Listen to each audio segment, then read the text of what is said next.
So, as everyone knows, today's panel is to discuss the depiction of women's desire and sexuality in Indian film. So, the idea of today was that we just really want to understand what is really going on in Indian cinema, what's going well, what's not, and why is Indian cinema so hesitant to really talk about you know women's sexuality, why are they so indirect about it, and what impact has it really had on the way we perceive female sexuality and desire. So that's the aim for today, and yeah, so let's get started. So first we'll have opening remarks from everyone, and we'll like to start with Nandita. So Nandita, the floor is yours. Please take it away. Thank you, Rashi. So yeah, it's a topic which is I think very interesting, and definitely looking forward to having some great conversations with the panel. So I just thought, I started thinking on the lines of, so why is it that Indian cinema shies away from portraying like female desire and sexuality? And what I thought about was, I think there are two primary reasons that it can be attributed to. And one of them is definitely the risk involved. And what I mean by that, I'll kind of talk about two examples to sort of illustrate what I mean by that. So I think all of us know about, I don't know if many of you must have seen the film, which was a 1984 film by Aparna Singh called Paroma. And yeah, so basically, I've written kind of at length about this film and sort of what it did in the Indian cinema landscape extensively in the book. But, it was like, in my opinion, one of the most kind of revolutionary depictions of adultery in Indian cinema. By which I mean that, again, this was the story of a middle-aged a woman with like three grown-up children who sort of isn't terribly unhappy. Like there isn't something which is very wrong with her marriage. There's no like something egregious going on, like like an alcoholic or a violent husband in her life. Everything's pretty normal if you come to think of it. But it's just that she feels that she's had a bit too much of this kind of monotonous middle class life, and she one day just decides to sort of venture out of the threshold of this perfect seeming like middle class household, and she has an extramarital affair. And what was kind of atypical about depiction of adultery in that movie was that in the end, while her family kind of severs their ties with her, and they're really like, okay, you should feel at least guilty for what you have done. And the movie ends where she says, I'm not guilty. I refuse to feel guilty about what I've done. And then I think about that movie, which came out in 1984, and I think about English, which was kind of a similar plotline, which came out in 2012, and kind of a similar protagonist at the center of it. So again, like a middle-aged woman who's not the stereotypical woman who would kind of step out of her marriage and do something like super adventurous.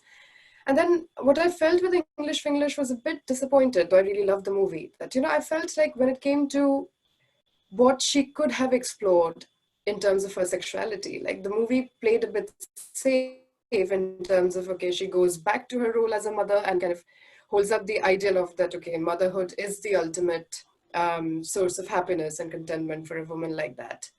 So I was just trying to think about what was different in 1984 vis-a-vis 2012. And I thought about, I think one thing is that the filmmaker, by depicting a character like that, who's exploring her desire, who's not shying away from exploring her sexuality, is taking an enormous amount of risk. So when Poroma came out, like Aparna Sen told me about this, that, there was huge pressure on her to edit the film again, like once it was ready, to say that, okay, we have depicted an adulterous character, but at least make her accept that she's guilty at the end of it. So there was tremendous pressure from the actors in the film themselves that, the movie should be re-edited so that it becomes like more palatable to the Indian audience. And she said, no, nothing doing. This is the film I've made. And if people accept it, they accept it. If not, to hell with it. And the film was really successful, by the way, in 1984, though it created a lot of controversy.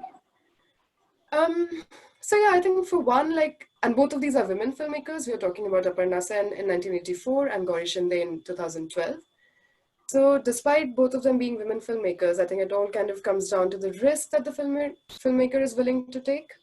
And secondly, I think many filmmakers shy away from it also because we know how the CBFC, or the what's commonly known as the censor board, reacts to films that depict female sexuality, right? I mean, we all know what happened with Lipstick Under My Burqa in 2017, I think it came out. So the whole kind of lady-oriented and the number of cuts that were suggested to it. I can also think of a parallel that, again, many people might not know about. There was a film in 1996, which Meera Nair made, called Kama Sutra, A Tale of Love. It was a bit of an odd film. I mean, though I'm a big fan of Meera Nair's, but that was like really her venture into sort of an erotica, you could say. And that film sort of faced similar treatment because I feel like whenever female sexuality is at the center of a film, I think the censor board really gets cold feet, which doesn't happen in the case of female objectification. Like we all know, like most Bollywood films would depict kind of females in a very stereotypically objectified for the male gaze kind of characters. So the censor board doesn't seem to have any reaction to it. But when kind of female sexuality is centered in a movie, I think it faces like huge amount of censorship. And yeah, so what happened with Kama Sutra in 1997 was that, first of all, they banned the movie. And then I think after discussions with Meera, they agreed to release it with like 27, 28 cuts. And even after Meera agreed to do those cuts, the censor board like just chopped up the movie of its own volition. They did their own cuts before the theatrical release of the film. So I think something like that could be really, as Priyanka might tell us more about, like really traumatic for a filmmaker, right? I mean, when the censor board just decides to edit the film on its own before releasing it in the theaters. So again, I mean, there's a risk at that level. So I think it's very well for us to kind of sit and say, okay, there could be more kind of adventurous depiction of female desire and sexuality, but I think there's just huge amount of risk involved in terms of not just the audience response to the film, but also what might happen to it in the hands of the censor board. So yeah, I think those are like, that's just a food for thought I wanted to leave the viewers with. Thank you so much, Nandita. I think that you said such important things right from the start. When you talk about gaze, where it's objectification versus a woman's own sort of depiction of her desire. So yeah, I think Paroma, would you like to share your thoughts about this as well? Yeah, thank you, Rashi. Thanks, Nandita. Those are some interesting points to think about. So I have been looking at how the portrayal of women's sexuality has changed over time. Considering, so I think parallel cinema always, even with the amount of backlash that Nandita spoke about, it has always been able to come out with something or the other which talks about women's sexuality, whether it's Mirch Masala, whether it's Fire. These things have existed for a while, and but they have always been in the art house scenario at that time. These days, of course, the line is a lot more blurred between commercial and art house. Which is why the backlash that Lipstick Under My Burqa got. So now, if we look at the mainstream, there are two things that I've been looking at. One is the portrayal of the woman who does the item number, and the second is the heroine herself. Or when we read the hero's journey, it's a book by Joseph Campbell, if anyone's interested. You know about there's a woman who's a love interest and there's a temptress. So for a long time, the temptress and the love interest have always been two separate entities, because the love interest is always a virginal woman who's sweet, oh wo ye maine kya kar diya, and the temptress is always the vampy, you say a Helen in an item number. Okay, so now that slowly started to the first instance that comes to my mind where this idea was played with slightly was when in DDLJ you see that Kajol gets drunk and now she's doing whatever the hell she wants. So that's there they are like, oh, but next morning she wakes up and she's like, oh no, what happened? No, I didn't want to do any of this. So they are playing with the idea of the virgin not being a virgin anymore, but it's just she still has to be very sacred. The same thing happens again in Kal Ho Na Ho, where you see Preeti Zinta dancing and it's the time to disco. Next morning again, she's a chashmish nerd or whatever they have called her in that film. Now, going forward, I think this really changed when Cocktail came out. So I don't know how that film really did. I don't think it was that successful, but Veronica's character, Deepika Padukone's character, has really stayed with people because it starts with her. The film starts with her, and she's the party girl that you would consider to be the temptress. And most of the time in any older film, if you go to it, say I was reading up about South Indian cinema, how Silk Smita used to play the temptress who's trying to tempt the man, but ultimately he goes back to the virgin. Now in Cocktail, what happens is that she's pursuing Saif and she's trying to even change herself to suit his values or whatever. And when she does get rejected for the more virginal, sweet woman, there's this beautiful song, Tera Naam Japti Phira, in that film, where you actually see how she's breaking down, where that she's capable of love and that the so-called temptress has layers to her. So I feel like then after this point, the modern woman, her need for sexual gratification, her need for partying, etc., it became a lot more normalized. So I think these days when we see a film and we see like a Vani Kapoor and Befikre or anything, it's a much more normal take on modern sexuality. So I think now we are at a point where a lipstick under my burqa actually has some, insane someone, this lady recording herself while she's having sex. I think this is something that we would not have had someone really even put in a film 10 years back, maybe 15 years back. So I think this is a gradual change that we have seen in the mainstream. And I genuinely feel that until the mainstream itself starts to evolve in this manner, even art house will suffer, because the mainstream has to slowly, gradually bring in the idea of everything that a woman can do and can be. So yeah, I think we are on the way. Of course, it's really, really slow and it's still difficult, but I think we are making progress. So yeah, that's all. Thanks. I think that's a brilliant point, that until mainstream doesn't sort of update itself, art house doesn't really stand a chance to even be accepted or understood. So yeah, that's definitely something to think about. So we'd love to hear from Priyanka, and yeah, so the Okay, floor is sure. yours. Some really brilliant points by Nandita and Paroma both. Obviously, you both look at this kind of medium from a more academician or a more kind of theoretical perspective, and so there's a lot of actually perspective from your end that I wouldn't necessarily have, because I'm in the middle of the creating of it, or I'm kind of speaking to creators, lesser to people that actually analyze from kind of a third person point of view. So really interesting to see the way you've kind of interpreted these films and all of that. See, I mean, in my opinion, because I'm also a filmmaker and I also write, and I a lot of the things I've written have been around women and these kind of issues and these themes. I do feel like that even the industry and myself also, we do believe that what we create is a reflection of what's happening in society. There is a huge I would say a huge population that does believe that films are actually the guiding light in terms of a society's morality and dictates how people behave. It might be true, but I think even more so true is the fact that films are a reflection of what's going on around you, because the film industry is not exclusive of that. They are human beings, they are part of the same society, and so the work that they create or they write will be kind of targeting the same kind of issues or just reflecting what they see.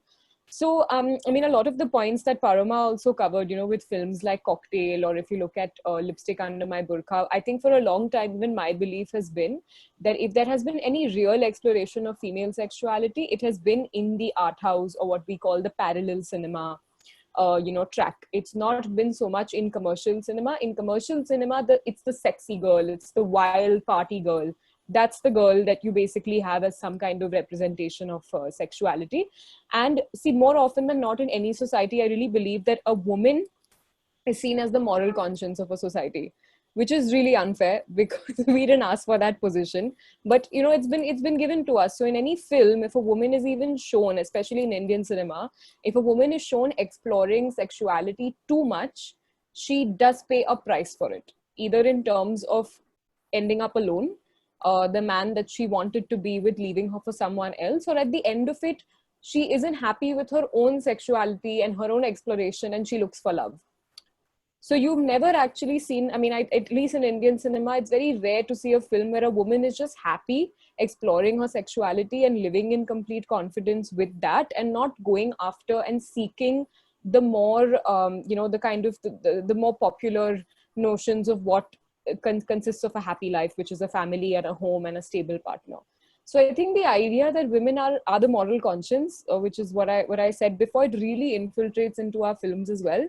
Because even in a Befikre, you know, they will not leave her alone. The conflict has to eventually be that she must fall in love.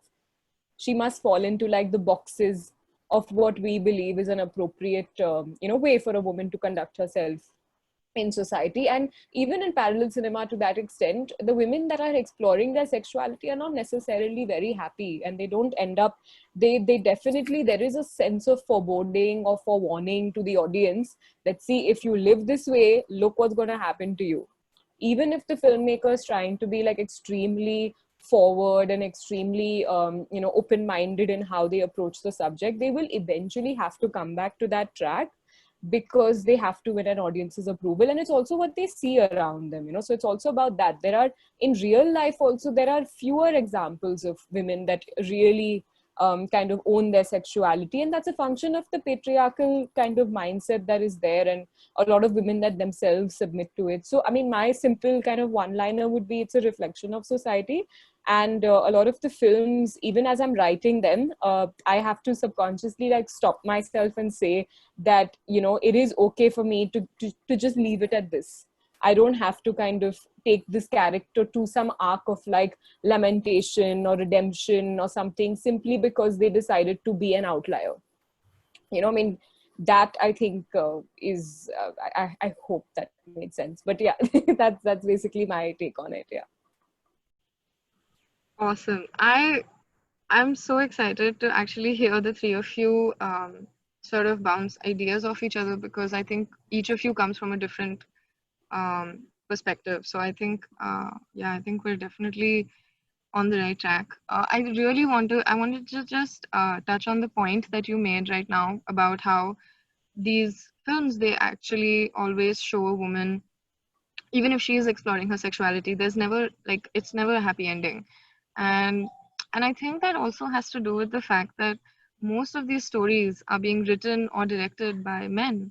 So you know, they end up not really showing an accurate like version. It's always like a manic pixie dream girl, or some kind of, you know, different trope that they create. So you know, going from that point itself, I think it's the perfect way to segue into our first question, which is what do filmmakers have to lose by depicting women who just enjoy sex? And do they even do it enough? And if they don't, like if you feel that they don't, then why not? And this question I would like to first ask Priyanka, and then Paroma, and then Adita. What do they have to lose? I mean, if I look at the pure economics of it, you have a family audience that you're going to definitely lose, because a woman enjoying sex is infinitely more vulgar than a man enjoying it for some reason. And it is just more uncomfortable to watch for some reason. So you're going to lose purely economically as a filmmaker, and a lot of filmmakers consider the economic before they start making a film. I mean, you know, not everybody's writing straight, you know, from the heart to the screenplay to the screen. I mean, you know, it's not like that.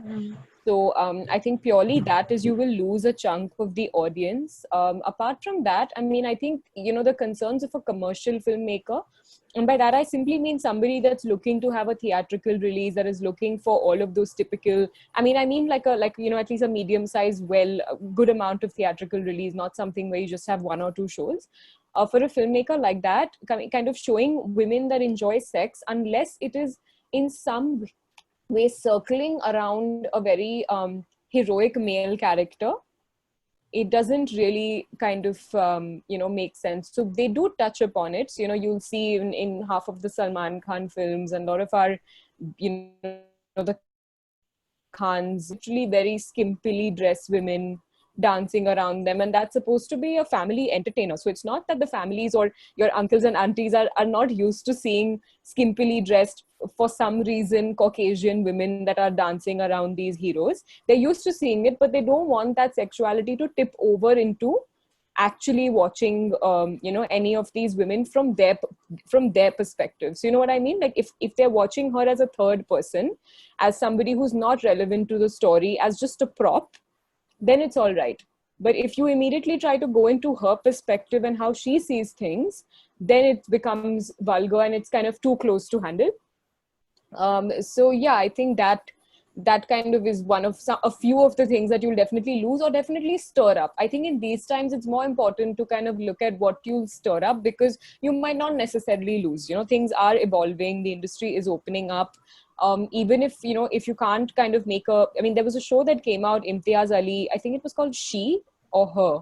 I think it's called She. Yeah, I mean, it looks at her sexuality, in a pretty, I mean, in a very, I don't have the word for it, but yeah, basically, it looks at it in a pretty expansive way. But essentially, it's for an OTT platform, so there's no censorship there and all of that. So that's really opening up avenues for filmmakers. But yeah, I mean, if I'm looking at a regular commercial film theatrical release, the audiences aren't that ready for it as yet. Paroma? Yeah, so adding to what Priyanka said, that a lot of the audiences aren't ready to take it in. I work at an OTT platform which is for the lowest economic strata. So we are serving, and a large portion of our audiences are male, 70% of our audiences. So these are your Uber drivers, these are your small town students with aspirations, etc., etc. So when we speak to them, when we go for research and stuff, from our conversations, we find out that to them, this concept is not believable, that a woman enjoys sex and there is also nothing wrong with her or with her life. There has to be something wrong. So a lot of the shows on my platform, which I'm not going to name, are about these kind of women, a woman just paying for her sexual urges, or she's trying to take revenge from a man by having sex with someone else, etc., etc. Lots of such shows. So now such people, it's the funny thing is that these people have also gone and illegally downloaded a Little Things, okay, which is about a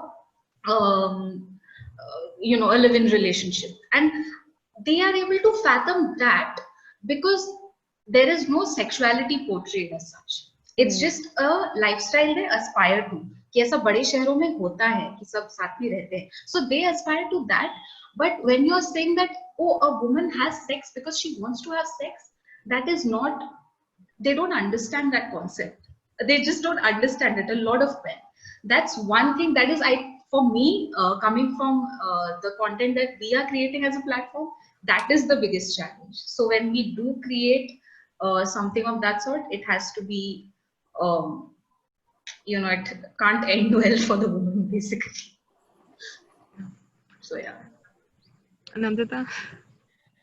I mean, taking from what both Paroma and Priyanka said, I think we need to take a step back and ask primarily the question that who watches these movies, right? So I think numbers still show, and as Paroma just confirmed my suspicion, that I think 70% of movie watchers are male, and which is why, I mean, leave alone female sexuality, you don't even today, it's really hard to come across like female protagonists, like female-centric or female-led films, right? I mean, though we sort of seem to have an impression now that it's like the age of female-oriented cinema, but I think that's a bit mistaken, because I think 80% of films still have male protagonists, even more. So I think for content creators, the guiding principle still is that it's basically a movie is targeted at men. And what do men want to see? Men want to see stories of other men. And they do want to see women, but they want to see women in roles such as romantic, your stereotypical romantic interest or your temptress. They don't definitely want to see a woman who has like sexual agency. And two, I think I would say, because largely, societally, we still believe in a sexuality that is contained within marriage, heterosexual, monogamous. So any depiction of sexuality that tries to kind of transcend those boundaries is, as Priyanka said, very risky to portray. So again, I mean, I think I kind of touched upon this in my opening remarks, that I think there's a huge amount of risk involved for filmmakers, and that kind of explains why we don't see that so much. What I find really interesting in what you guys have spoken about is the fact that even if, like, just like what you said, that people are used to seeing relationships monogamous, heterosexual, marriage, even within those brackets, you don't see depictions of women who are just happy and enjoying sex or enjoying their, exploring their desire. I mean, the only example I can think of, which is more recent, is this movie I think called Tumhari Sullu, where Vidya Balan is married and she's happy, and there's this really sweet song where she's very attracted to her husband, and it's very like normal. And I'm just trying to think of how, like, when I saw that for the first time, I was like, this is so rare. But even then, it always comes down to the fact that a woman who is showcasing her desire is always either in two types. One is either she's already in a consensual relationship where the man is also reciprocating, which is more acceptable. But it's almost, whenever a woman who is single is shown chasing after another man who's also single, it's always like for comedic relief or to show that she's desperate or she's a slut. So that was really, I don't know, that I think that question really, but I think you guys have really touched upon the right aspect, that it's just a numbers game. It's too risky, which is also indicated by the fact that whenever there are movies that show women actually like expressing their desire, they don't tend to do that well. I mean, so many, Margarita with a Straw, Lipstick Under My Burqa, Parched, so many of these films. So I think that let's. My second question, it almost is like coming just naturally flowing, which is when we talk about the second aspect of today's conversation, which is about sexuality, where we go beyond, heterosexual relationships and depiction of those, and we talk about the queer community's representation, specifically about women. That how has the depiction of sexuality so far in Indian cinema, has it actually contributed in normalizing the queer community for women? What would you have to say about that? I mean, I can't really think of other examples besides Margarita with a Straw. I mean, have we seen like a queer woman recently in Yeah, Indian cinema? sorry, just yeah. So we actually ran a poll on our Instagram about like what are the films in India that have lesbian characters, well-developed lesbian characters, and there were five. Fire, एक लड़की को देखा तो ऐसा लगा, Margarita with a Straw, डेढ़ इश्कियाँ, and Parched. So that's about it. That's it. I mean, I think in Devi Out. it was really suggested. I don't think there was really an overt depiction or Yeah. a queer character as such. Yeah. Parched, again, I would say was an art film, like meant for the festival circuits. I'm not True. sure how many people have actually seen it. Yeah, which brings me to like, why do you think, like, when you think about it, there are so many representations of homosexual men. I mean, we've had like that, what was that film called? Shubh Mangal Zada Savdhan, which is effectively about, normalizing a gay romantic story, which I think is brilliant. But I can't imagine a lesbian movie having that kind of coverage, because I mean, I was thinking, what kind of stereotypes even exist about lesbians? And there were hardly any, because we talk about women's sexuality so little. I'm going to let you guys discuss this. So, I mean, if I can kind of go ahead. So, I mean, I feel like we're just breaking into even having, just in the past 2 or 3 years, having female-led films become a normal. That itself is something that has taken so long to come about. And what I had said earlier about the fact that women are seen as the moral conscience of a society. So, and while having said that, it's a paradox, because while you say that, what I mean is when you're doing a deep exploration of any character, this conscience part becomes very important. Whereas if she's a background dancer, or if she's a bar dancer in the film or something like that, she's almost taken as a prop. or something like that. So the fact that so far female-led films are only still breaking in and they're still kind of getting normalized. A Razi has done well, Razi has made money, a Queen has made money. It's taken time for something like that to happen.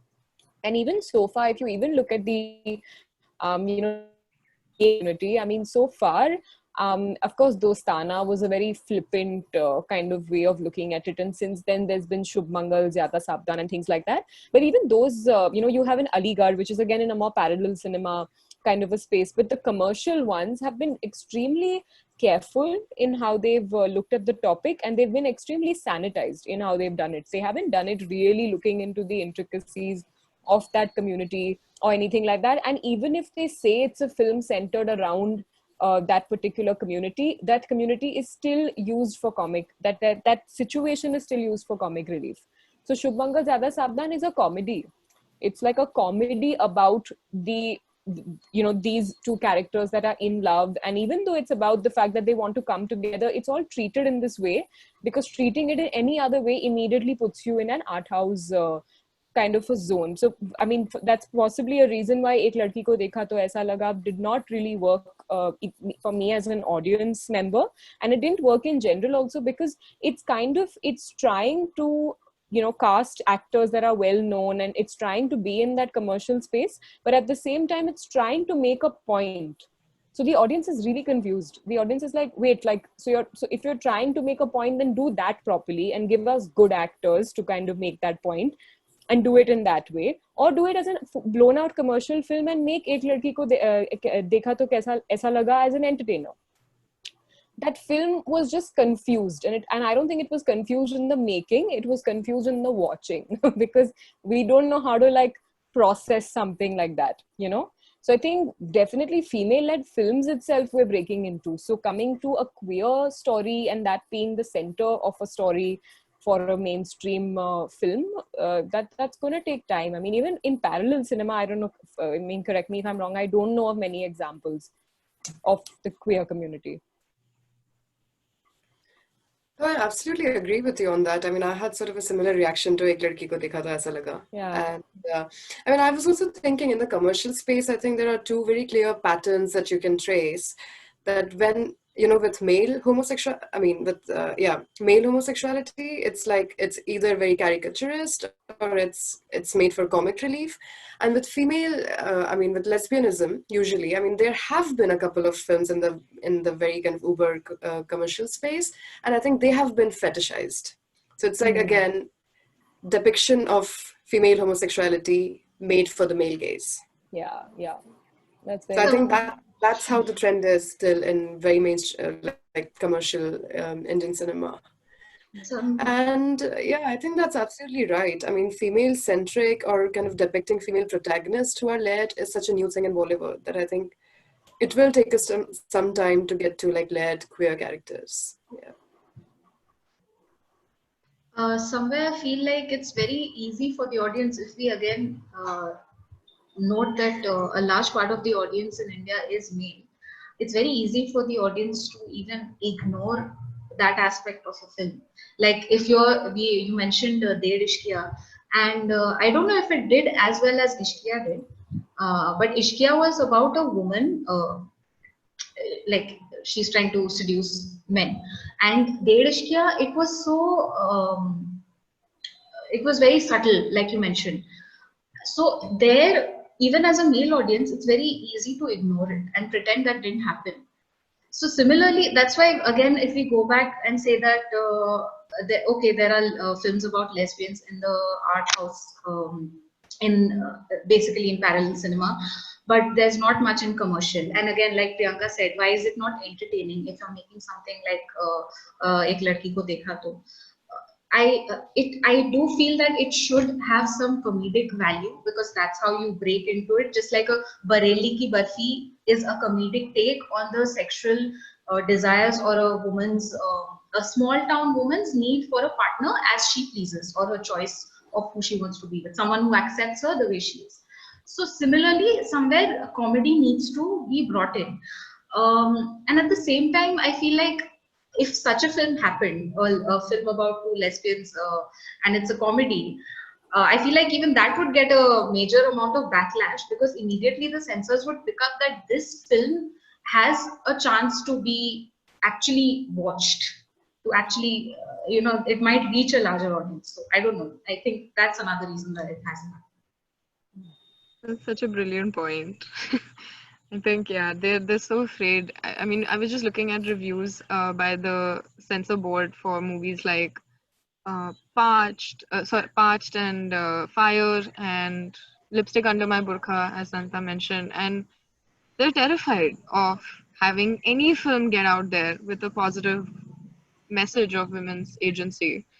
So, and to come back to what Priyanka said about art house cinema being really the only safe space for non-comedic representation of queer characters, as I remember watching quite a bit of queer cinema through one of like a class that I had, and I remember thinking that these movies are really good and no one is ever going to see them or have the patience to go through them because of the very realness that they portray. And that's the whole point of film, right? Like, you're trying to use it as an escape, and that's what the average cinema goer is using film for, as an escape.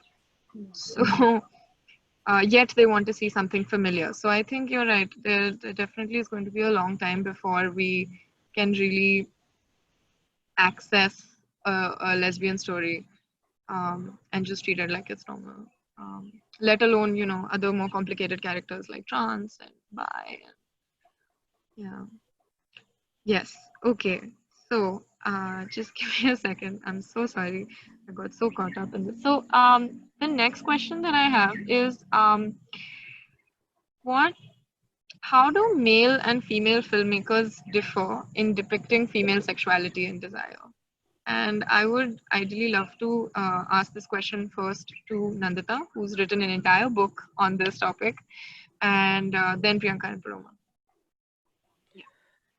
Um, I mean, I think I will kind of go back again to the example of Paroma and say that, it takes an Aparna Sen to write and make a movie like that, right? Like so adventurous, so real, so textured in depiction of this middle-aged woman who has an extramarital affair. And I think this question is also a bit hard to answer without kind of talking about the female gaze. Now that's again like a very contentious thing. I don't think there's an agreeable kind of definition of what a female gaze is or what it looks like. But if you think about Lipstick Under My Burqa, for instance, right? And because we are talking about portrayal of female desire, agency, sexuality. And I was very impressed by the sex scenes in the film because when you see that, I mean, that presents to you, I think, a very kind of great depiction of what a sex scene shot with a female gaze looks like. Because if you think about, I mean, at two levels, right? If you think about just the character of Usha or Buaji, so just to have a female character who's like a middle-aged widow in a small town, and just to see her experience like fantasies and desires and to hear about them, I think that in itself is such a great act of female gaze. Because by presenting to the audience a character like that, you're already like legitimizing their desires in a way. You're telling them that okay, if she can feel it, if she can fantasize, so can you. And then I think about the scene where, she's on the phone with this swimming coach and you see her, the way it is shot, I think says a lot about how a scene like that is handled by a female director. You see her from the back, it's like a backlit scene and you just see her back and you kind of can make out that, okay, she is pleasuring herself and she's on the phone talking to this guy. You're also seeing the guy at the same time, and I think he is also, I don't remember it correctly right now, but I think he's also masturbating. But then you only see her climax and you never see the guy climax. So like female pleasure and female desires centered in such an impactful way in that scene. I think that kind of tells you how a woman kind of visualizes and shoots a scene like that. And that to me is also like a great example of female gaze, right? Centering female pleasure. It's not meant for men to kind of enjoy that scene. It's meant more for women to relate to that scene and to see a female character like them projected on the screen. So I think again, I mean, though this is not also not to claim that all women have a sensitivity like that. I mean, some men, I think Tumhari Sulu, for instance, which I think is a great example that you gave, was directed by a man, if I'm not wrong. Yeah. So you Yeah. see those kind of sensitive portrayals by men. At the same time, you see kind of tone-deaf portrayals by women. Yeah. So rather than kind of fixing it on biological sex, like saying that, okay, male, female, different styles of direction, I would say it's to do with sensitivity. So like there is something like a male gaze, and there is something which is its counter, which is the female gaze, which is like more empathetic, which centers female pleasure, which centers female agency. And yeah. Thank you. What a great point. My God. Yeah. Yeah. Priyanka? Yeah, Parma, do you want to go first? Sure. Okay. I'm I still just want to. gathering, madam. Sure, sure. I just want to add to what Nandita said about the sensitivity, and it's a very good point. And I just made a note here. I think Abhishek Chaubey has this way of portraying the female gaze. I'm not talking about shooting from a female's perspective.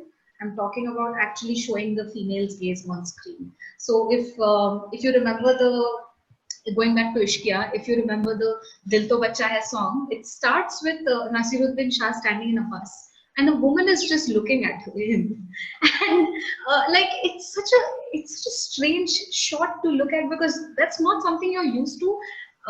Even as a woman, maybe looking at that in real life because you're scared to look at any man anywhere you go. You don't know what's going to happen, right? Any public space, but you're looking at this and you're seeing this portrayal of your desire to look at a handsome man on screen in front of you.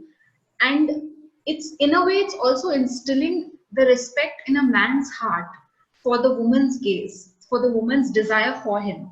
And I feel that is so important. And I see that throughout that song and maybe even in that film, I can say. And even going forward in Dedishkia, I think there's a lot of sensitivity with which he portrays this in Utta Punjab also. So I think Abhishek Chaubey is one male director who I see has given me a new perspective on the female gaze, which has made me feel very strong as a woman when I watch his films. So that's something I wanted to add. And yeah, I think that's the only thing. So I agree with what Nandita said. So, okay, so I mean, I remember this from the making of Queen actually. I think that this was an interview or something I watched. So, if you all know, of course, Kangna Ranaut got like a dialogue credit on Queen. Although Vikas Bell wrote it. And of course, now it's not so fun to talk about given all the allegations and everything. But anyway, I mean, he wrote the script and she wrote the dialogue for it. And it's a very crucial scene in Queen, if you remember, where she takes part in this cooking contest. And then there's this French or Italian Italian. that she has this vibe with. And then she ends up kind of very awkwardly kissing him. And that was added in by her. That was not a scene that was originally there in the film. So Oh. Vikas Bahl had actually ended it at the point where she wins the competition. And it's supposed to move on to the next part of the story. And she said that she's, traveled halfway across the world. She's finding new friends. She's doing all these things. Why isn't she exploring passion? And I think the response, I mean, I'm paraphrasing it, but he told her in a very kind of odd kind of way that I don't want to get it wrong, is what he told her. And he just said that, I'd rather not go there. It's okay. She's looking at so many new things. And she's like, no, as in what? Because I think so that coming to that point, I do feel that whether you look at the male gaze or the female gaze, I think there are a lot of male filmmakers today, internationally for sure. Indian, I'm still not that sure, but internationally, who I think have invested in time in speaking to their mothers, to their sisters, to the women in their life, and to really understand how to portray a female lead and how to portray like a female character. I mean, Pedro Almodovar, Spanish director.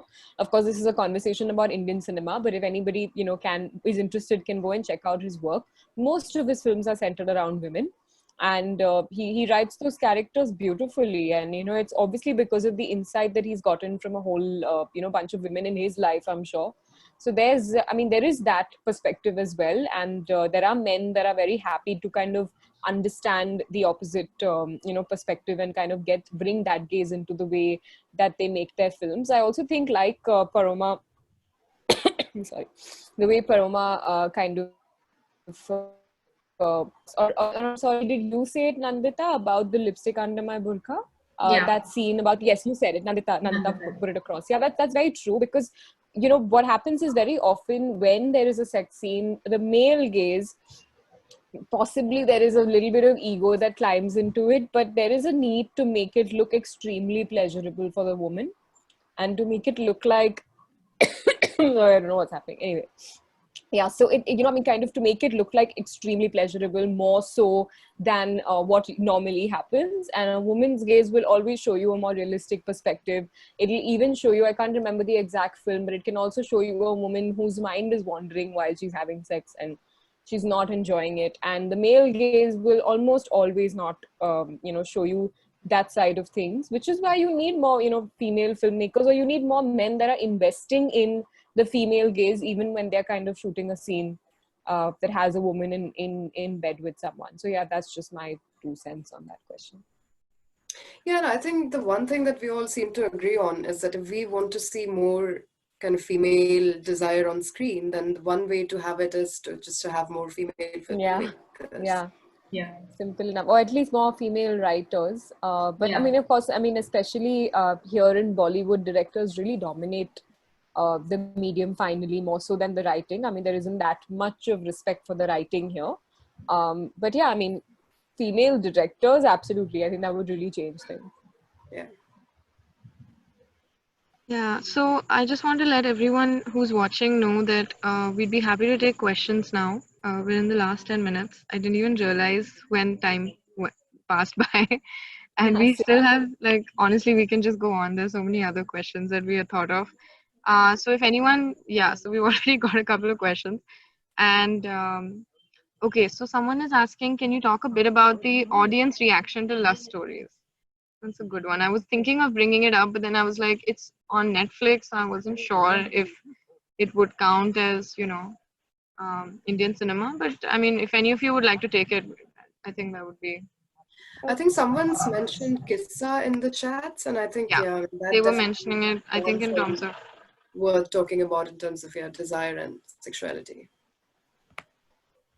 I think lust stories did pretty well, if I'm not mistaken. Of course, you don't get a sense of box office and all with OTT participation, but lust stories did quite well because they came back with a second anthology, right, which was Ghost Stories, and they wouldn't venture to do that unless lust stories had done well. But I'm pretty sure that it did well with a very, I mean, the more urban kind of viewership. More so. And also when it released, I don't think the rural viewership on OTT was as much as it is now. I mean, now it has surpassed in India the urban viewership. But I think at that point in time, because it was mainly urban and metropolitan cities that were watching, I think it did well. I don't know, guys, unless you have some other data on this. I think it was also owing to Karan Johar's segment of the film. Yeah. A lot of people were really drawn to that, even the more massy audience who wouldn't maybe, a lot of people didn't like or didn't understand Zoya Akhtar's and Dibakar Banerjee's, which is fine. But a lot of people were drawn to the film because of Karan Johar's film, and then they also liked Anurag Kashyap's take on the whole thing. Yeah. So I do think Karan Johar's short film was a very important. Again, when we were talking about. I think we've lost Paroma. I think there's been a power cut there. Oh no. Yeah. Okay, I hope she'll come back. But till then, if either of you want to, you know, also contribute. So can I just add about love stories? I mean, I just want to say that I think one major takeaway from this webinar is that OTTs are like the next, the final frontier for female pleasure and depiction of women in cinema. Yeah, that's simply because it's still not subject to censorship, right? And the moment kind of the CBFC takes like OTTs under its purview, I think you're going to see the similar trend. Yeah. And that's with anything. I mean, that's with female sexuality, drug use, anything that's outlandish that you'd like to show. I mean, OTT is like kind of the place for it right now. But I think it's a long journey before you start seeing it in a regular theatrical release. And, not necessarily, I mean, there is a way to show sexuality without showing sex, which is also something that our filmmakers are still kind of grappling to figure out. But I think it can be done. And once that's achieved, oh, Paroma's back. Okay, I'm so sorry. I had a power cut here. What did I miss? We were just talking about how OTTs are going to be the next frontier for women and like depiction of women in cinema because of the lack of censorship. Mhm. But it does seem like censorship is coming into OTT as well. Is what we are hearing back at the office, because we are a little scared of what we are putting out. Because I work at a platform, even though we are serving a male audience, and which is interested in a more perverse portrayal of women's sexuality. It does, we are as content creators are trying to promote more female oriented shows, whether it's about her doing something great with her life or it's about her sexuality. But it seems like we do get scared of censorship quite often, especially being a more an OTT that reaches a much larger audience than a Netflix, because we are a more common man's, we are more accessible to the common man. So yeah. So we have one very interesting question that I'm just going to read out. So how well do you think the protagonist's sexuality in Piku has been portrayed?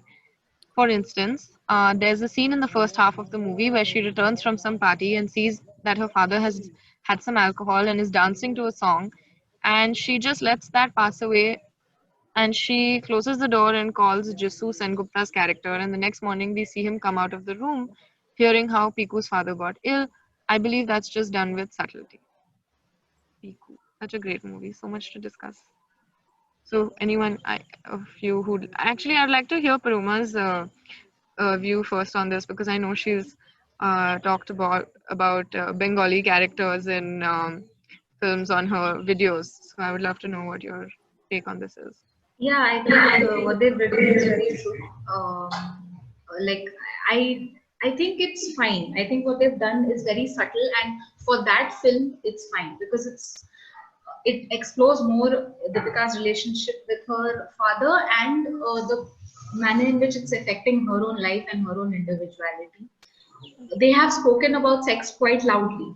So it's very clear. I think Piku was also watched by a slightly more intelligent audience. So I don't think it was very difficult for anyone to gather what's happening.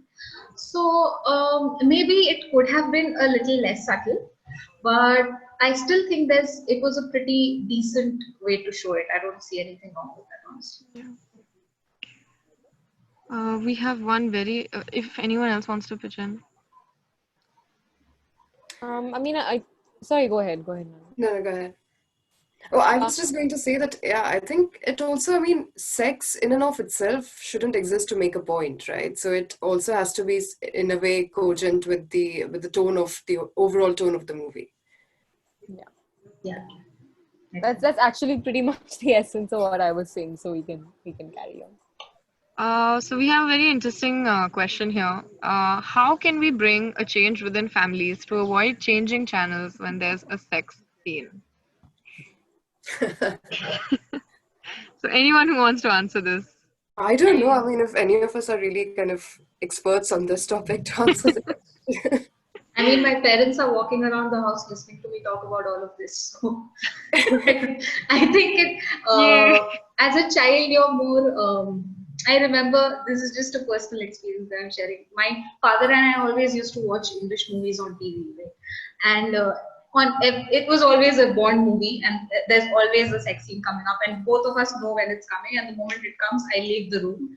And I just happened to come from a very open-minded household. So my dad would, after 5 minutes, he would be like, "Beta, it's over. Now you can come back." And my mother would be like, "What is wrong with you? How can you talk to your daughter?" So that's the kind of household I come from. Now, somewhere it has to start comically. Somewhere it has to start. The family has to accept things very slowly. And I think the whole conversation around sex in India can only start when your conversation with your parents doesn't end at respect your elders. Somewhere you have to have deeper conversations, emotional conversations about love, life, whatever it is. So once you have that, sex will come eventually. Yeah, I think that's a great starting point. I mean, conversations can be the only way to bridge this gap. Even with my family, who are pretty conservative, I've realized that, the more you kind of openly talk about things, I feel like they are willing to kind of meet you halfway somewhere. Yeah, yeah. I also think there's an alarmingly large number of families where the birds and the bees conversation just never happened. And a lot of people are kind of just left on their own figuring what sex is all about. And the more that happens, the more it's a very underlying sort of thing where, okay, my parents only had sex once, which is when I was conceived, and that's all, like it's kind of that kind of mentality. So even when it's spoken about simply in terms of education, it will be seen as something as more of like something you can just pass over. It's something as just like a fact of nature. But yeah, as long as it's seen as this mystical thing that has only happened in when the bedroom doors are like shut and we're all different people outside and sex is exclusive to us and it's not a part of who we are, then it's always strange. Whether it's with your parents or with, of course, with friends and all, we're more comfortable. But even usually with anybody that you don't know very well, it can be quite it can be an odd thing. So I think that's another very important takeaway from this webinar, which is just open conversations around sex, both from when it's amongst our family, but also even if you're in a relationship. I would say to be honest about your expectations around sex and to maybe not lie or not just give into like a male gaze version of what sex should be, so Yeah. that people and men are more aware, more like just more at peace with the fact that maybe women's versions of sex and men's versions of sex can be different. So I'm really sorry, but we're kind of over time, so I'm gonna just try and wrap up. I think this has been one of my favorite webinars so far. This has been so interesting.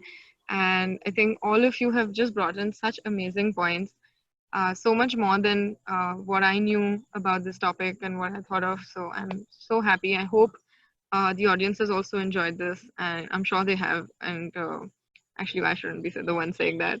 Uh, but thank you so much, all of you. I'm so glad that you could, be a part of this. Yeah. So why don't we take concluding statements? And yeah, I would love to. Yeah. Yeah. Why don't you guys take the stage? Shall we do the same alphabetical order? Why don't we do it reverse this time? Okay. All right. So that means I start, right? Yeah, you'd start first. Yeah. Okay. Yeah, I mean, my only concluding statement on this would be this is really something each person has to think about for themselves and explore and read and watch more and understand. But definitely to all the panelists, so to all the participants, because the panelists, I'm sure, already know this. I think support the work of female filmmakers who genuinely feel are talented. I don't mean that just go and watch their films because they are women. I don't agree with that, but they will definitely bring a certain perspective and a gaze that there will just be something different about it as opposed to a lot of the films that you see men making. And people have already noticed that, whether it's with Zoya Akhtar's films, who is more in the she's actually mastered that commercial space. I think Zoya Akhtar and Farah Khan are the only two people, whereas Zoya Akhtar uses her gaze a little bit more as opposed to Farah Khan, who makes like these really I mean whatever, like Deaf. flimsy kind of entertainers. So yeah, I mean, go out and watch more work like that, have conversations about it. I think that would really service this very well. And like I said right at the beginning, these films are a reflection of what's going on in society. So I think if you could possibly find it in yourself to judge women less, the ones that are trying to explore their sexuality, or that come up to you in a place and tell you they want to hook up with you or whatever it is, like, I mean, it should be seen as normal as if a guy did that. And your criticisms or your appreciation should be the same for both, so that's kind of my only statement, because once it changes for real in real life, it'll change in real life as well. Like it'll organically happen. Thank you so much, Priyanka. That makes a lot of sense. And Nandita, Rashi, I just want to tell you three. There are so many amazing things that you guys have spoken about today that I've really learned, and I'm going to think about those things. And I think one thing that I would just want to conclude with is that oftentimes we as content creators tend to forget, we tend to sell to the audience. This is what the audience wants, and this is what we're going to sell. But what we forget is that we also have the ability to influence what the audience wants and their thoughts. We really need to do more often with a feminist perspective. The audience doesn't have to find out that they are evolving. So we can just do that on our own. And that's one thing I hope we begin doing more often. Yeah, actually, thank you, Rashi, for organizing this, and thank you to Priyanka and Paroma. I think I've really enjoyed this conversation, and I'm just going to be a bit selfless here, selfish, and promote my book, because I just feel like I have thought and written about so many of these topics that we talked about today. So if you just get a chance, get hold of F-Rated, being a woman filmmaker in India, and I think, yeah, I mean, I've really tried to think through a lot of these issues that we spoke about today. Yeah, I'm going to share the link on Amazon for it in the chat. Thank you. Yeah. Just to wrap up, so before to the audience members that are still there, so the whole point of why we are trying to do this today was because, in case you are not familiar, Proactive tries to work specifically on women's sexual health, and one of the biggest conversations that we started having was, gynecologists are judgmental, families are judgmental, people just generally so many parts of society are just not used to the idea of women wanting sex, enjoying sex, accessing it, and trying to be well educated about it or well aware. So that's kind of where we realized that maybe there needs to be more conversation of why this is the case. And so that's why we kind of thought about film, because it influences so much of what we think. And yeah, so that was kind of why we had this panel, and was so happy that it was such a great conversation. And yeah, so I've also shared some links to the next ones we have. We will try and do more of this kind, where we're talking about things around the theme of women's sexuality. So we'd always love to hear suggestions and ideas, and yeah, more. So thank you everyone, thanks for tuning in, thanks for staying, thank you for the questions, and yeah, we would love to see you at the next session that we have.